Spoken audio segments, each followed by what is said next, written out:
Alicia and Rufus must traverse through the tranquil Forest of Spirits to reach the Gates of Bifrost, leading to Asgard and Yggdrasil.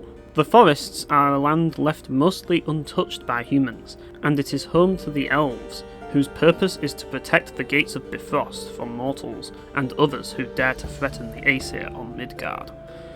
The song titled The Wavering of Another Age plays throughout this dungeon, and it is a very calming song with a catchy rhythm.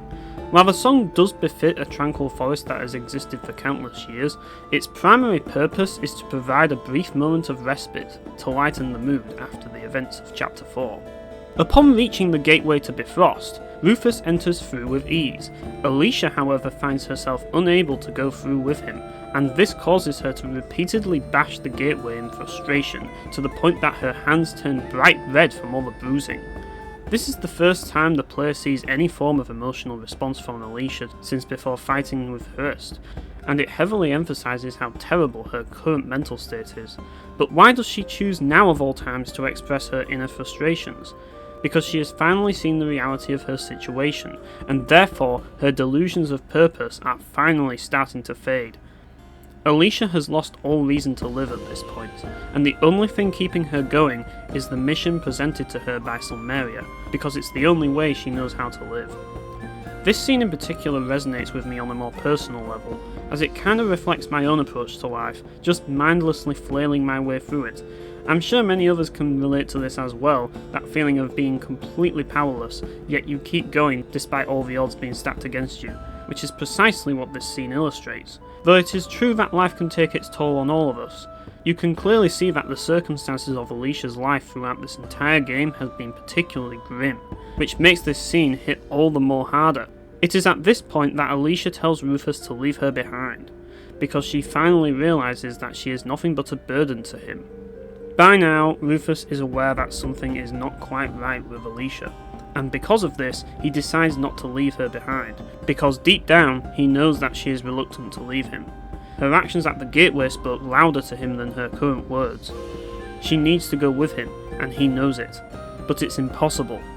Suddenly, they are found by one of Heimdall's men, and are rescued by an elven archer named Ruzalier.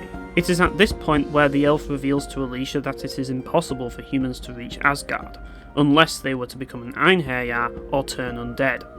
Upon hearing this, Alicia suddenly proposes the idea of becoming undead, and Rufus suggests using his ring to prevent Alicia from decaying, since the ring is what kept Rufus alive this whole time, as he should have died many years ago from old age. The player then has to go through the most tedious section of the game, which involves backtracking all the way to Dipan's laboratory to get the ghoul powder and back to the Forest of Spirits. Which just goes to show that while I do consider Valkyrie Profile 2 the greatest game ever made, it is far from perfect. The section afterwards further emphasises this. This is where we reach what I consider to be the most memorable section of the entire game, and the belly of the whale of Alicia's story. Despite Rufus's reluctance to go through with this, Alicia immediately swallows the ghoul powder without hesitation, showing just how reckless her current mental state has led her to become. This leads to what may quite possibly be the most intense portion of the game, where Alicia and Rufus both find themselves on the other side of the gateway. Due to the effects of the ghoul powder, Alicia is in a weakened state, and seeing no other choice, Rufus removes his ring and places it on Alicia's finger to prevent her body from fully decaying. But in doing so, Rufus collapses due to the ring being the source of his life energy.